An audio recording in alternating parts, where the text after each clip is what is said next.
Welcome to another installment of ILTA News, ILTACON Edition. This is number 2 in this series with the ILTACON co-chairs. My name is Beth Ann Stubing. I'm the Director of Publications and Press for ILTA, and today I'm again joined by Martha Brill and Scott David. Both, welcome. Thank you. Thanks, Beth Ann. I'm glad you guys are here again because we get to talk a little bit more in depth this time as we're about a month and a week or so out from ILTACON, and I'm excited. All right, We are let's, too. It's let's hard to kick it. believe it's upon us. I know it's like one of those things where we've looked at it as we're going back in person. This is cool. I'm ready to kick it with everybody on site. It'll be a lot of fun. Yeah. But let's go to our very first question. We've changed the way ILTACON is this year. It's set up a little bit differently than previous years. We wanted to kind of have a more expanded focus, if you will, for the sessions and for people in general to come in. So we've gotten away from tracks at ILTACON. We used to have that kind of roadmap where you had 6 or 7 tracks. This year, we're going more toward areas of focus with both of you being in very different practice areas within legal. I don't think you could get farther apart than where the two of you sit. But could you talk to me each about what area of focus you're most looking forward to and how it would help you advance your career or a career of a colleague in your department? I can start.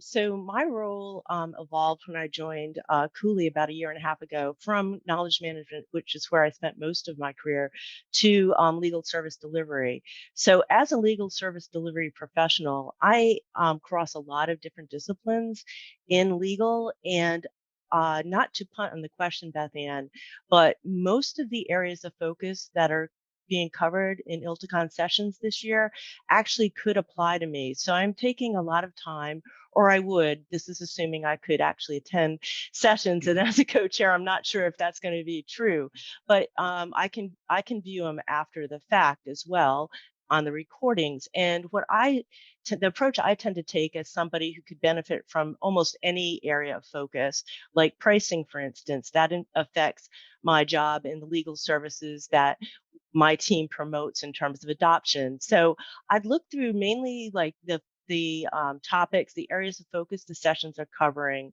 We have sessions that cover legal process improvements, pricing, as I mentioned before, service delivery and selling legal services, defining jobs and problem statements. We have C-suite sessions, which also like knowing what the C-suite cares about informs my approach to my work and how I lead my team.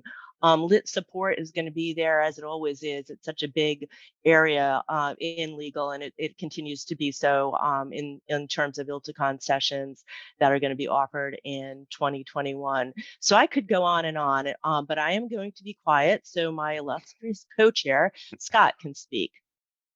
Well, thanks. And I agree with everything you said. And in my role, I do a little bit of everything all over the place. And so when I go to ILTACON, I look at what kind of sessions match up with projects I'm working on or projects I'm going to work on. And we have plenty of that with the Teams and Teams phone implementation is something I'm working on now that we have some great sessions on. I know a lot of firms are getting ready to do budgeting, and we're going to have a session on how you figure out budgeting now that you're in kind of the post pandemic and you're still dealing with some supply chain challenges.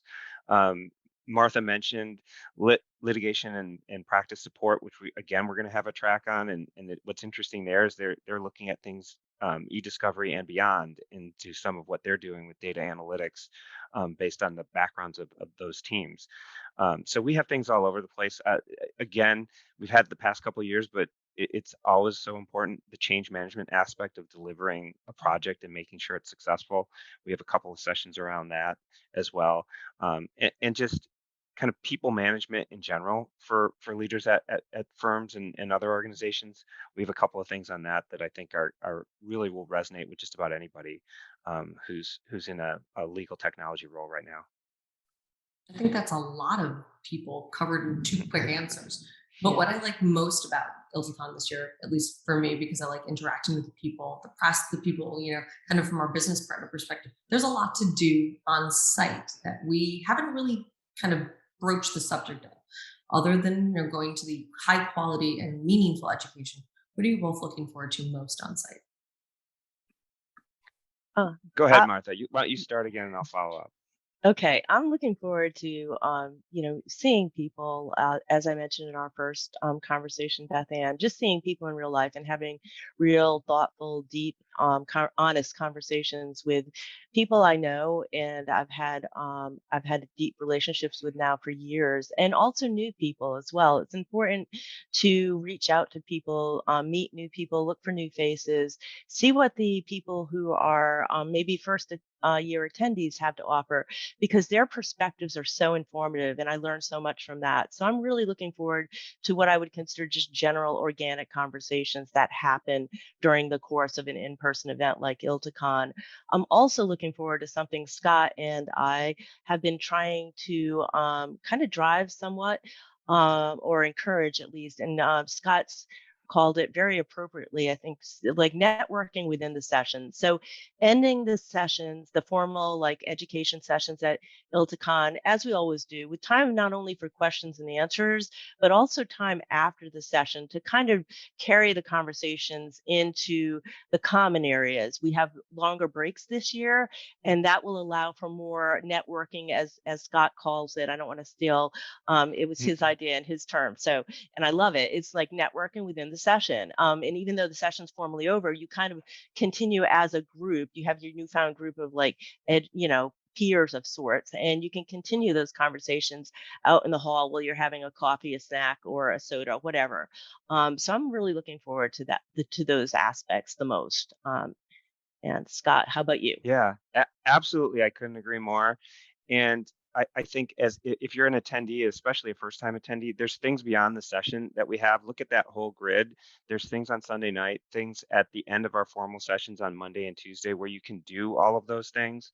And definitely, the other thing that I look forward to when I go actually is it's a way to meet with business partner leadership, and the real people who are telling you where things are going and what they're Mm. really seeing at other firms, and what are some of the key, if it's a current business partner you have, what are some of the key things coming on their roadmap that might be interesting to you and might really help you in planning your future initiatives.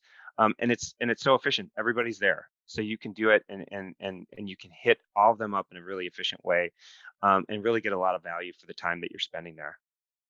I really love when I can watch our members ask our business partners real world problems and get a solution on site. That's pretty cool because I would like a real world solution to pretty much anything these days. All right, well, Absolutely. because this is the middle one of this series for us, and we have a couple other sessions coming up where we're going to sit down with both of you. But one of the things I've always wanted to ask is, why did you come to ILTACON? Why would you continue to come to ILTACON? And what would you tell your colleague in order to get them to come with you, I Martha? actually, I guess I came to ILTACON for the first time because a long-term ILTA member who is also at my firm encouraged me to go. He talked about the benefits of it. I was new in the legal industry 15 years ago or so. It wasn't quite that long, but just about. And I needed to learn. And he encouraged me and told me like ILTACON was the best way to understand law firm operations, law firm technology, just the cultures, meet different people and build networks. So I listened and I went, and I have to admit, the first year was a little overwhelming. There were a lot of people, and I didn't know that many people, but I got out of my comfort zone and just started talking to people. And it's evolved from there to be just a super beneficial experience. I've been to, I think, every ILTACON but the first since I've been in law, which, like I said, is over a decade. And I think the main benefits are not only the what you learn. It gives you a larger breadth of experience. So if you're like starting off in your career and you know a lot about your subject matter areas, we've all heard a lot about the T-shape expert these days, like a generalist with a specialization in a particular area. So, like, okay, assume you have a specialization in a particular area, or you wouldn't have been hired to do whatever job you have.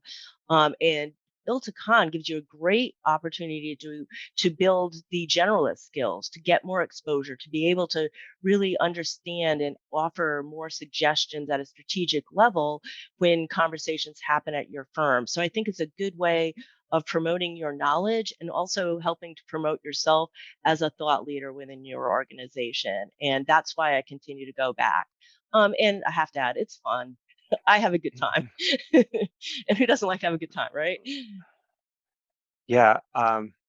You gave us like 4 questions. So I think the first one is, why Yeah, did I I come only for the answered first probably time? one. Why I And came for I the that's do first that, fine. time? Scott. Yeah.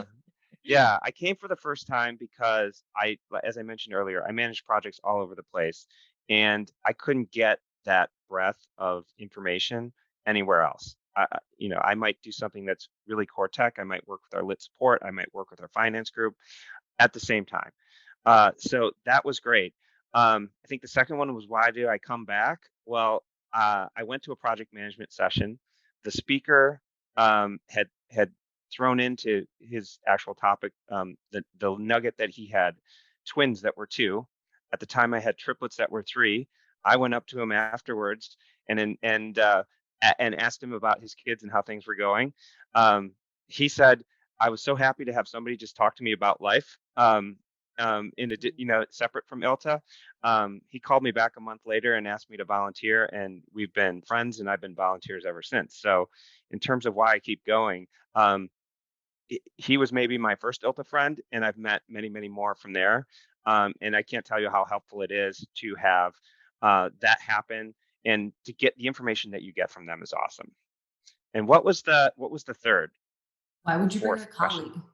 Why would I bring a colleague? For the same reason I go. Yeah. It's to meet those people, not only to get the education, but to meet the people who are living it, and they're in the trenches, and they're going to give you information that you just can't get from a video or something you get online. They're going to give you the real truth of what's going on.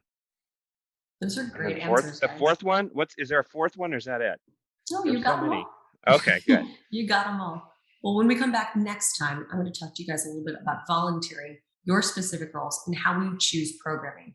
And I guess we'll talk to you guys in about 2 weeks. So thank you both for joining Fantastic. me. And thanks again. Awesome. Thank you. Thanks. Bye, Bye. Beth Ann. Bye, Scott.